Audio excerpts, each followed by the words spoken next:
그랬더니 한 75화인가 74화까지 있는데 저희하고 상대가 안 되는 큰 교회들 우리 동네 우리 교회의 취재 대상인 거예요. 사실 우리는 굉장히 작은 교회잖아요. 그러니까 그런 틈에 우리가 껴있다?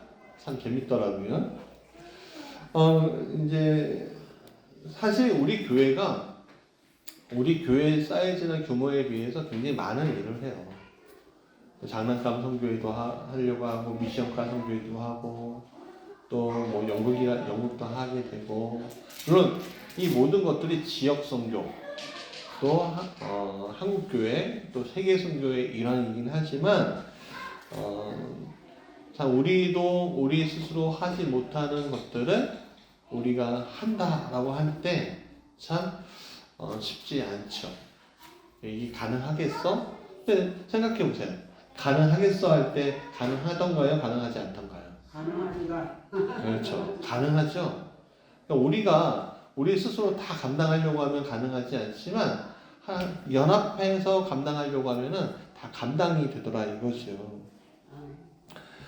우리는 사실은 굉장히 많은 것들을 했어요. 오케스트라 해보고, 밴드도 해보고, 병시장도 해보고, 연극단도 해보고, 하고 있는데, 다 성공입니다. 라고 얘기할 수도 없고, 실패입니다. 얘기할 수도 없고. 그러니까, 그 초점이 어디에 두느냐에 따라서 좀 다른 것 같아요. 사람 수가 늘어나는 거에 대해서 했다면은, 우리는 어쩌면 실패했을 거예요. 그러나 이 지역과 또 세계와 한국 땅에 그리스도의 복음을 전하겠다라고 생각한다면 우리는 실패하지 않고 성공한 거일 수도 있습니다. 관점이 다른 거죠. 근데 여기서 우리가 흔히 할 수 있는 질문이 이거예요. 우리 교회가 이렇게 작은 교회가 이런 일까지 할 필요가 있을까? 아니 우리끼리 사랑하기에도 벅찬데 그렇지 않습니까? 우리끼리 살아가는 것도 벅찬데 이렇게 나누어 주는 것이 맞을까? 사실 우리의 삶도 마찬가지잖아요. 마찬가지예요. 우리의 삶이 너무 힘들고 바쁘고 어렵고 때로는 아프고 그런데 우리에게 주님은 이렇게 얘기하세요. 너희 것을 나눠줘라. 사랑을 전해라. 라고 얘기하셔요. 주님, 나도 힘든데 어떻게 나눠줄 수 있겠나요? 저는 여력이 없어요. 그냥 사람들이 항상 이렇게 얘기하잖아요. 여력이 없습니다. 그렇게 얘기하잖아요. 우리도 위기인데 어떻게 사랑하라니 참 말도 안 되는 거 아니야? 라고. 그런데 우리의 신앙적인 전통, 즉 기독교 전통은 모든 위기의 순간에도 사랑이라는 특별함으로 모든 것을 대처해 왔음을 우리는 성경을 통해서 또 우리의 신앙의 선배들을 통해서 우리가 볼 수가 있어요. 사실 오늘 말씀을 통해서 이런 신앙적인 전통을 나눌 수가 있는데요. 첫 번째 우리가 좀 같이 읽어볼까요? 시작. 하나님이 택하사 거룩하고 사랑받는 자임을 놓치지 말라. 오늘 우리는 위기를 맞고 있음을 보고 있어요. 한국교회의 위기, 이 땅의 위기, 그리고 사회가 교회에 대해서 비난과 비판이 있고요. 교회 스스로 또 자정이 안 된다. 또 교회 안에서도 우리 성도들은 왜 그럴까? 우리 목사님은 왜 그럴까? 하면서 서로 비난하고 비판하고 그러고 있습니다. 그러니까 참 사탄이 참 잘 이용해 먹기 좋은 시대인 것 같아요. 그러면 이 사탄한테 우리가 이용당하지 않고 우리가 승리하려면 어떻게 해야 될 것인가? 라고 할 때 우리의 자리가 어떤 자리인가 먼저 살펴보아야 하는 거예요. 우리가 서 있는 자리가 어떤 자리인가? 종의 자리인가? 아들의 자리인가? 내가 1층에 있나 4층에 있나? 내가 집구석에 있나 교회에 있나? 내가 직장에 있나 아니면 어디에 있나? 그러니까 사람의 위치라는 것은 그 사람을 설명해 줄 수 있거든요. 근데 많은 사람들이 자기가 서 있는 자리가 무엇인지 잘 몰라요. 특히 그리스도인들은 자기가 서 있는 자리를 알아야 되는데 자기가 서 있는 자리를 분리시켜버리고 계속 어디에? 세상 속에 나를 가둬놓는, 세상 속에 내 존재감을 가둬놓는 일들을 많이 하고 있다라는 거죠. 골로새서에서는 사도 바울이 쓴 서신서거든요. 근데 골로새서에서는 이렇게 얘기해요. 우리를 하나님이 택하셨고 거룩하고 사랑받는 자처럼 행하라라고 얘기해요. 이게 우리를 칭하고 있어요. 이것은 이렇게 세 가지를 다시 한번 얘기할 수 있는, 세 가지로 얘기할 수 있는데, 첫 번째는 택하셨다는 거예요. 자, 우리가 하나님을 선택한 거예요? 하나님 우리를 택하신 거예요? 그렇죠. 하나님 우리를 택하셨다는 거예요. 두 번째는 뭐라고 되어 있어요? 거룩하고라고 되어 있어요. 거룩이라는 것은 굉장히 순수한 단어고 제사적인 단어인데, 이것은 조금 더 해석이 들어가면 이렇게 해요. 하나님과 만날 수 있는 사람이라는 거예요. 거룩이란 단어는 죄가 없다는 단어거든요. 그러니까 하나님께서는 우리를 그러니까 우리가 하나님과 만날 수 있는 상태로 우리를 이끄셨다라고 이야기할 수 있는 거예요. 거룩이라는 단어가 우리에게 붙으면요. 세 번째는 아가파오, 사랑받는 자라고 되어 있어요. 자, 여러분, 이 사랑받고 있는 자인데, 이 아가파오라는 단어의 문법적으로 보니까 어떻게 완료형이에요. 그게 무슨 말이냐? 사랑받을까? 받고 싶어? 그게 아니라 사랑받았다! 이렇게 되는 거예요. 우리는 사랑받았다. 그러니까 우리는 사랑받기 위해서 쟁취하는 게 아니에요. 여러분, 아이들이 공부를 잘하기 위해서 몇 가지 방법들을 사람들이 쓴대요. 근데 그 중에 하나가 결핍이래요. 결핍은 뭐냐면, 너가 이것을 성취하면 내가 사랑을 줄 거야. 그 방법들을 쓰는 거래요. 근데 기독교적인 감성에서는 그거는 쓰면 안 되는 거예요. 뭐예요? 너가 잘하면 내가 먹이 줄게. 강아지 키우듯이 그렇게 하면 안 되는 거예요. 주님은 우리를 그렇게 키우지 않으셨어요. 우리를 그렇게 대하지 않으셨어요. 이미 사랑받는 자로 세우셨다는 거예요. 그러니까 사랑받는 자라는 거는 뭐예요? 자녀만이 가질 수 있는 거죠. 예. 여러분, 솔직히 남의 자식, 내 자식처럼 볼 수 있습니까? 그렇지 않잖아요. 물에 내 자식하고 남의 자식이 있으면 누구부터 구하실 거예요? 그렇죠. 그렇죠. 그러니까 자녀이기 때문에 그런 거예요. 똑같은 나이고 얘가 좀 더 뛰어나고 어쩌고 좀 잘생기고 그렇다고 해서 이 아이한테 가는 게 아니에요. 내 자녀니까. 하나님 나를 자녀 삼으신 거예요. 그러니까 우리가 이리저리 막 뛰어다니지 않고 막 쟁취하려고 하지 않아도 하나님은 이미 우리를 어떻게 하신다? 사랑하신다라는 거예요. 근데 여기에서 재밌는 것은 접속사가 있어요. 무엇이라고 되어 있냐면 개역개정에서는 뭐뭐처럼 이렇게 되어 있고요. 세 번역으로에서는 뭐뭐답게라고 되어 있어요. 자, 이제 본문을 볼까요? 너희는 하나님이 택하사 거룩하고 사랑받는 자처럼 이렇게 되어 있죠. 그러니까 이것은 오늘 우리가 하나님이 택하사 거룩하고 사랑받는 자처럼 믿어야 한다는 것을 이야기하고 있는 거예요. 예. 우리가 흔히 착각하는 게 있어요. 뭐냐면 우리가 이미 구원을 받았잖아. 구원을 받았으니까 우리는 이제 그러니까 완료형 구원을 이미 받았으니까 우리는 이제 구원을 이뤘기 때문에 아무것도 신경 쓰지 않아도 돼. 완료형으로 쓸 때는 굉장히 오류에 빠지기 쉬워요. 그래서 이제 구원을 위해서 어떠한 일도 하지 않아도 되고 선행도 하지 않아도 되고 믿음의 행동도 필요하지 않아. 나는 이미 구원 받았으니까 이라고 생각할 수가 있어요. 이 구원파들의 논리거든요. 사실. 그런데요. 우리가 그렇게 빠지면요. 우리가 사는 세상에 대해서 굉장히 잘못된 관점으로 빠질 수가 있어요. 나는 이 세상과 완전히 구별되어 있는 사람이야. 이 세상은 완전 거짓되고 내가 있는 세상은 완전히 아름다운 곳이야.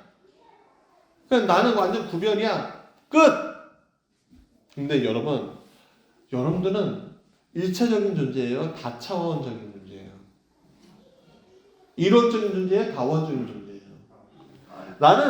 나는 교회 목사이기도 하지만 이 사회의 구성원이기도 하고 우리 가정의 남편이기도 하지만 또 아버지이기도 하고 누구인가의 아들이기도 하고 또 이 대한민국 국민이기도 하고 이 김포 시민이기도 하고 우리는 세상에 하나님의 거룩한 백성이기도 하지만 세상의 시민이기도 해요. 우린 한 가정의 가장이면서 구성원이기도 해요. 그렇게 따지면 우리는 이 세상과 어떻게 해요? 같이 동행하면서 살 수밖에 없어요. 누가 오시기 전까지? 주님이 다시 오시기 전까지는요. 그러니까 우리의 삶 자체는 구별은 되되 구별받은 사람으로서 살아갈 뿐이지 완전히 구별될 수는 없는 거예요. 그건 불가능한 거예요. 그리스도의 완전이란 말은 있어요.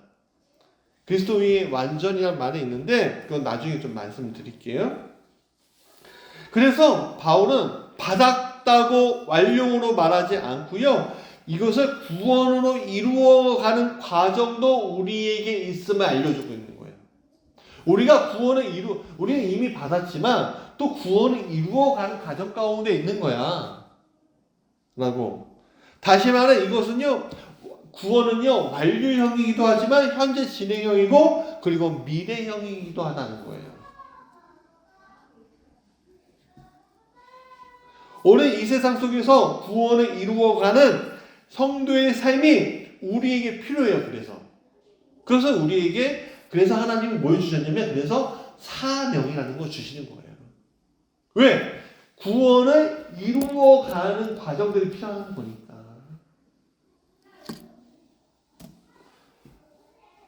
여러분 구원 받았어요? 안 받았어요? 받았죠? 그리고 앞으로 받을 것이죠? 두 번째, 같이 읽어볼까요? 시작. 긍휼과 자비와 겸손과 온유와 오래 참음의 옷을 입으라 라고 했습니다. 자, 12절의 처음은요 NDO라는 헬라어의 단어부터 시작되는데 이 동사인데 무슨 단어냐면 옷을 입다라는 단어예요. 옷을 입다. 그러니까 헬라어는요 동사부터 시작돼요. 동사부터 뭐뭐이다 라고 선포부터 시작이 된다고요. 그런 다음에 주어가 나와요. 그러니까 이걸 직역해 말하면 먼저 옷을 입어라 라고 얘기해요. 먼저 옷을 입어. 긍휼과 자비와 겸손과 온유와 오래 참으면 옷을 입으라가 아니라 옷을 먼저 입어. 뭘? 긍휼과 자비와 겸손과 온유와 오래 참음. 이렇게 얘기하는 거예요. 그러면 긍휼은 뭐지요? 누군가를 불쌍히 여기는 마음이죠? 진짜 불쌍해. 이거예요. 자비는 뭐죠? 선하고 친절한 걸 얘기해요. 그럼 겸손은 잘난 체 하지 않는 걸 얘기하고 또 낮아지는 걸 얘기하죠. 그럼 오래 참으면 온유는 뭐예요? 온화하고 부드러운 마음을 얘기해요. 마지막으로 인내는 뭐예요? 오래 참으면 뭐예요? 인내할 것을 얘기하는 거죠. 여러분 사실 이 성품은요 고집 그리스도인이 아니어도 세상 사람들이 다 가지고 싶어하는 마음이에요. 성품이에요. 아니 내가 교회를 안 다녀도 우리 자녀에게 이 5가지 마음 안 가르칠까요? 너 못되게 살아. 쟁취하며 살아야 돼. 너 사람 땡기면서 살아야 돼. 너 갈취하며 살아야 돼. 그렇게 가르치는 부모가 있어요? 그런 부모는요, 나쁜 부모예요. 이 세상에 있으면 안 되는 부모고, 아이를 띄어놔야 되는 거예요. 그런 부모 밑에 있으면. 여러분, 아무리 악인도요, 자기 자녀는 선하게 살아가기 원하는 게 부모의 마음입니다. 근데 세상은요, 이런 5가지 성품을 가지고 사는 것에 대해서 원하긴 하는데 선택하진 않아요. 왜? 이 5가지 성품의 옷을 입으면요, 굉장히 답답하거든요. 굉장히 답답해요. 여러분, 그 강화도에 유명한 이야기 하나 있죠. 강화도령 전설 아시죠? 이 철종 이야기. 네. 조선 말에 하도 왕족들이 죽어나가니까, 세도 정책 때문에 왕족들이 죽어나가니까 왕족 중에 한 명이 숨어 살았어요. 귀양 갔다가 숨어 살았어요. 그리고 자기 아들들이 있는데, 이 아들들은 공부시키고 그러면 또 죽일까봐 무지렁이로 만든 거예요. 완전 노비처럼 만드는 거예요. 그런데 갑자기 후사가 없자 갑자기 한 이 무지렁이 청년 하나를 왕으로 세운 거예요. 그러니까 왕으로 세우니까 이 갑자기 무지렁이에서 왕이 되니까 옷이 맞아요, 안 맞아요? 안 맞죠. 쉽지 않아요. 여러분, 사회 초년생을 갑자기 대기업 회장으로 올린다. 맞을까요, 안 맞을까요? 안 맞아요. 19살 딱 선거하는 선거권자를 대통령을 삼는다? 안 맞는다고요. 그러니까 여러분, 이 세상은 그래서 선택하지 않는 거예요. 왜? 내 몸에 맞지 않으니까. 그런데 하나님께서는 이 세상을 창조하실 때 놀라운 일이 뭐냐면, 이 5가지 성품의 옷을 입도록 인간을 창조하셨다는 거예요. 그래서 이 5가지 긍휼과 자비와 겸손과 온유와 오래 참음의 옷이 굉장히 편했어요. 왜? 내 옷에 딱 맞으니까. 나한테 딱 맞으니까 굉장히 편한 거예요. 그런데 제가 이 땅 가운데 들어왔잖아요.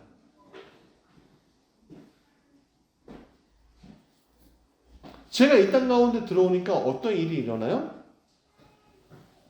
사람은요, 참 긍휼을 가지고 있으면서 잔인함도 가지게 되고요, 자비하면서 불친절하게 되고요, 겸손하면서 거만하게도 되고요, 온유하면서 거칠게도 되고요, 인내를 가지고 있으면서 분을 이기지 못하는 경우가 생기는 거예요. 왜? 우리 안에 뭐가 들어오므로? 죄가 들어오므로. 그래서 오늘 이 5가지 성품의 옷을 우리에게 맞추려면 좀 뭔가 하나 필요하게 됐어요. 왜? 이 죄로 인해서 이게 맞지가 않으니까. 그래서 그 해결책을 하나님이 제시해 주셨는데, 그 해결책이 바로 예수님의 피 흘림이에요. 속죄라는 뜻이죠. 그래서 예수님이 피 흘려 사신 성도만이 이 본래의 이 5가지 성품을 다시 취할 수 있게 된다는 거예요. 그 성도가 바로 하나님이 택하사 거룩하고 사랑받는 자인 거예요. 그래서 하나님이 택하사 거룩하고 사랑받는 자가 5가지 성품의 옷을 입을 수 있는 거예요.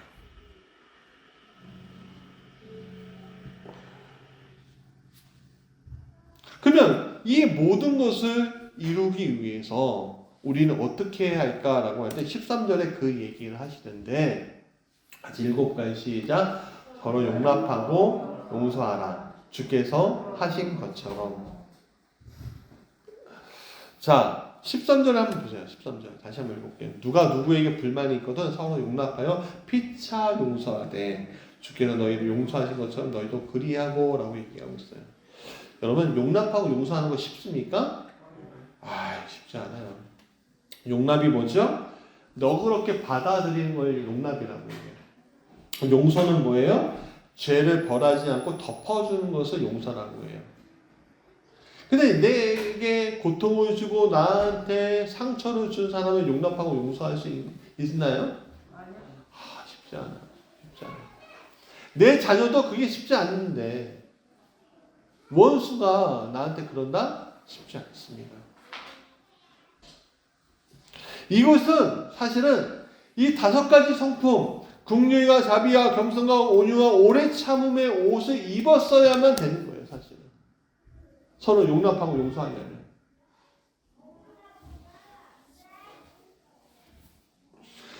여러분, 누군가 용납하고 용서하지 않으면 긍휼할 수 있습니까? 없죠? 자비할 수 있어요?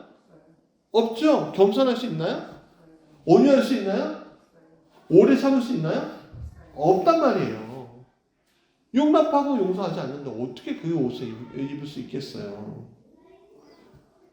다시 거꾸로 얘기하면 이 5가지 성품이 있어야 우리는 용납과 용서를 할 수 있다는 뜻이죠. 세상에 용납하기 어렵고 용서하기 어려운 게 얼마나 많이 있습니까? 너무 힘들어요. 막 올라오잖아요. 막 분이 올라오고 화가 올라오고 그렇지 않아요? 그렇지 않아요. 그러니까. 여러분 내 자녀가 하나님 일을 하는데 내 자녀가 만약에 이래 내가 모르게 내 자녀가 하나님이 일을 하는데 막 핸드폰 보면서 핸드폰 보면서 설교 듣고 핸드폰 보면서 막 웃으면서 보고 이러면 좋아요? 안 되죠. 아니잖아요. 부모가 내 부모가 나를 대할 때 딱 딴청하면서 막 있으면서 그래? 그래? 그럼 마음이 좋아요? 아니죠. 그거조차도 우리에게 되게 힘든 상황 가운데 오는데 어떻게 누군가는 용서하고 용납하는 게 쉽겠어요? 근데 왜 그런가 할 때 바울은 용납과 용서가 누구의 일방적인 희생과 선택이 아니기 때문에 그런 선택이 아니라는 것을 바울은 알려주고 있거든요. 그래서 13절에 보세요. 용납과 용서 앞에 무슨 단어가 있어요? 서로예요. 또 피차라는 단어가 있어요. 네. 여러분 이 서로와 피차가 굉장히 중요한 단어입니다. 여러분 사랑은 일방적으로 하면은 뭐예요? 무슨 사랑? 짝사랑. 그렇죠? 짝사랑이에요. 짝사랑. 그리고 일방적으로 쫓아다니면 뭐가 돼요? 스토커가 되는 거죠. 네? 그렇지 않습니까? 사랑은 서로 누군가 주고받을 때 되는 거예요. 용서도 마찬가지고 용납도 마찬가지인 거예요. 내가 아무리 용서한다고 저쪽이 안 받아들이면 아무것도 안 되는 거예요. 나만 원수진 게 아니에요. 저 사람 나한테 원수진 거 아니겠어요. 그래서 교회 공동체는 누군가의 일방적인 희생을 바탕으로 교회가 세워진 게 아니에요. 자, 바울은 말합니다. 주께서 너희를 용서하신 것처럼 너도 그리해라. 그러니까 우리가 교회 공동체를 하고 있다는 것 자체는 뭐냐면 예수님의 용서의 용납의 바탕으로 우리가 교회 공동체 안에 속해서 하나님의 자녀가 될 수 있게 하나님께서 이끄신 거예요. 하나님 디자인해 주신 거예요. 그래서 우리가 많은 교회에서 구호 같은 거 여러분 들어보시면 하나님이 디자인하신 교회. 라는 말이 있잖아요. 그게 그런 말이에요. 교회는 하나님이 디자인하실 수밖에 없는 거예요.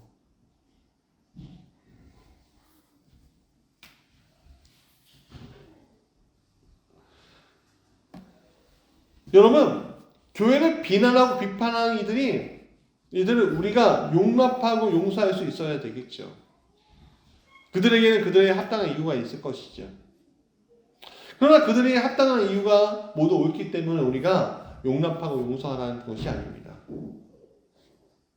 그들은 하나님이 택하사 거룩하고 사랑받는 자가 아니기 때문에 그 사랑을 전하기 위해서 그들을 구원하기 위해서 우리의 용납과 용서가 필요하다는 거예요. 그래서 때로는 오히려 불합리해 보이고 또 용납과 용서를 통해서 그들을 보이고 또 용납과 용서가 안 필요한 것처럼 보일지라도 우리가 받은 그 사랑 때문에 최소 또는 최대한의 그 사랑을 끌어내서 그리스도의 사랑을 전하는 것이 오늘 그리스도인으로서의 우리의 모습이라는 거예요. 그래서 4장 4번째 7번 시작 사랑을 더하라 라는 말이 있는 거예요.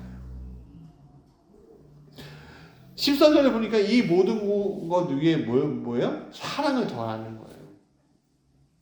여러분 옷을 단정하게 입기 위해서는 어떻게 해요? 옛날에는 여러분 남자들이 옷을 딱 맞게 입나요? 그렇죠? 우리 아내가요. 제 부목사 때 제가 지금 85kg더라고요. 오늘 재보니까. 근데 부목사 때 95kg가 됐었어요.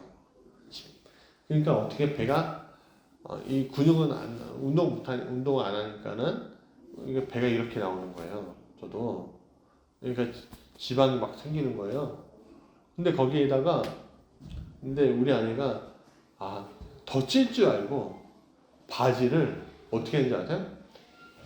통을 1인치도 아니고 2인치 더 크게 살찐 상태에서 2인치 더 크게 만든 거예요. 그러니까 그 옷을 입으려니까 여름인데 그 옷을 입으려니까 어떻게 해요? 혁대를 안 매면 도저히 입을 수가 없는 거예요. 아니 혁대를 매도 이렇게 옷이 이렇게 삐져나오는 거 있죠. 그러니까 폼이 나요 안 나요? 안 나죠. 여러분 옷을 입을 때 폼이 나게끔 입어야 되지 않겠어요? 옷을 좀 단정하게 입어도 여러분 제가 옷을 오늘 와이셔츠를 딱 입고 나서 이제 넥타이를 딱 부르는데 근데 딱 이 색깔의 넥타이를 파란색 계열 그러니까는 좀 옅은 파란색 계열의 딱 끼니까 우리 아내가 그런 거예요. 여보 잠깐 이거 아니야. 이번에 새로 사준 거 있지? 이거 어디서 중고로 세상에 좋은 거 브랜드 좋은 걸로 해 사오신 게 있는데 이거 딱 끼네 딱 하다 어울려요 안 어울려요? 감사합니다. 네 맞아요. 그러니까 사람이 옷을 입을 때 단정하게 입고 옷 무쇠가 이쁘게 입고 해야 되겠죠. 그렇죠. 그러면요 여러분 어디 가더라도 옷을 잘 입고 잘 가면요 어디 가더라도 좋은데 가면요 무시하지 못하죠. 무시하지 못해요. 여러분 그리스도인의 모습이라는 게 이런 거예요. 오늘 우리가 어딜 가든지 그리스도의 옷을 입은 사람은 단정한 사람이에요. 마음이 옷이 단정하다고 하는 게 아니라 그 삶 자체가 단정해 보이는 거예요. 그것은 오늘 우리의 삶 가운데 누가 투영이 되기 때문에 그런 거예요? 그리스도가 투영이 되기 때문에 그렇습니다. 근데 그 그리스도의 온전하신 성품은 뭐예요? 바로 사랑입니다. 하나님이 이 세상을 창조하실 때 뭘로 창조하셨어요? 사랑으로 창조하셨잖아요.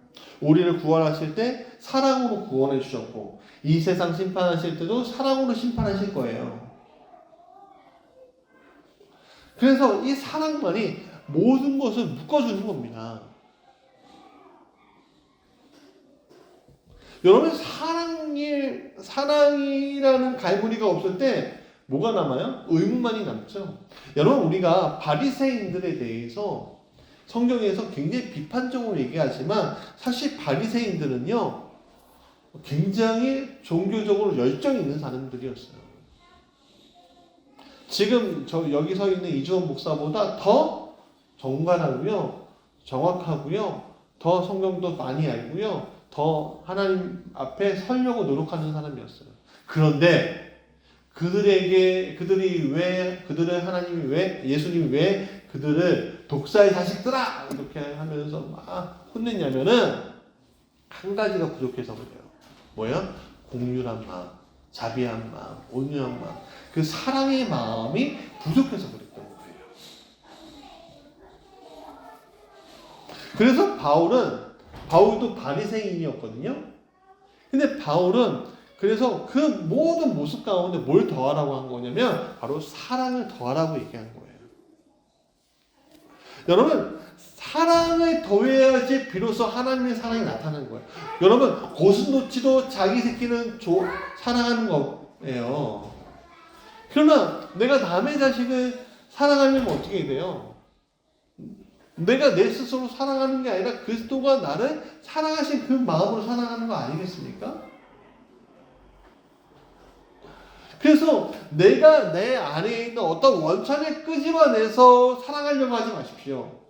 그리스도가 주시는 그 사랑으로 살아갈 때 그것이 가능하게 되는 줄 믿습니다. 그래서 우리에게 하나님께서 기도하라 라고 얘기하신 거예요. 너희가 사랑하기 어려우니까 너희가 기도로서 그 사랑을 나를 통해서 그 사랑을 전할 수 있게끔 너가 그 기도를 통해 받아 라고 얘기하시는 거예요. 자, 말씀의 결론입니다. 오늘 설교 제목이 뭐였죠? 우리는 사랑을 결코 멈출 수 없다라는 거예요. 여러분, 우리가 작은 교회든 큰 교회든 어려운 교회든 위기에 처한 교회든 아니면 잘 나가는 교회든 무슨 교회든 또 우리 성도님들이 어떤 상황이든 잊지 말아야 될 게 뭐냐면 우리는 이미 사랑받았다는 거예요. 사랑받고 뭐예요? 우리는 하나님께서 주신 5가지 성품, 긍휼, 자비, 겸손, 온유, 오래 참음을 우리의 몸 가운데 가지고 맞는 옷으로 만들었다는 거예요. 그 맞는 옷을 입은 사람의 모습은 어떻게 해야 돼요? 사랑을 전하는 자가 되죠. 사랑을 받고 맞는 옷을 입은 사람은 거로 하나님께 예배할 수 있는 자이기 때문에 하나님과 함께 할 수 있는 자이기 때문에 그것을 뭐예요? 자녀라고 하는데 그 자녀는 어떻게 해요? 다른 사람은 하나님의 구원을 받지 못한 사람에게 자녀가 될 수 있게끔 사랑을 전하는 것이 오늘 우리의 목표라는 거죠. 그래서 우리 무지개 교회가 코딱지만한 교회라고 세상에 소문이 주위에서 그렇게 평가를 받든 뭐 어떻게 평가를 받든 아니면 우리가 뭐 하든 그건 중요하지 않아요. 제가 말씀드렸잖아요.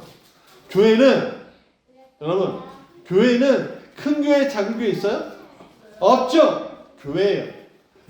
큰 교회 성도 큰 교회 작은 교회 성도 있어요? 없어요? 그냥 성도예요. 큰 교회 목사 큰 교회 작은 교회 목사 있어요? 없어요? 그냥 목사예요. 우리는 그냥 교회고 성도고 목사인 거예요. 그러면 교회고 성도고 목사이니까 우리는 어떻게 거룩한 자로서 하나님의 사랑을 전하는 자리에 있어야 된다는 거예요. 감사하게도 오늘 우리 무지개 교회에 하나님께서 이 작은 자들을 주시고 또 이 지역을 섬길 수 있는 마음을 주시고 또 한국 교회를 섬길 수 있고 세계를 섬길 수 있게끔 하나님 허락해 주셨어요. 말도 안 되는 일들이에요. 제가 아까 말씀드렸잖아요. CBS TV라는 데 보니까 77번의 프로그램, 그 뉴스의 프로그램 중에 우리 교회가 제일 작더라고요. 다 건물 있고 화려한 건물 있고 근데 왜 우리가 그들의 반열 가운데 설 수 있죠?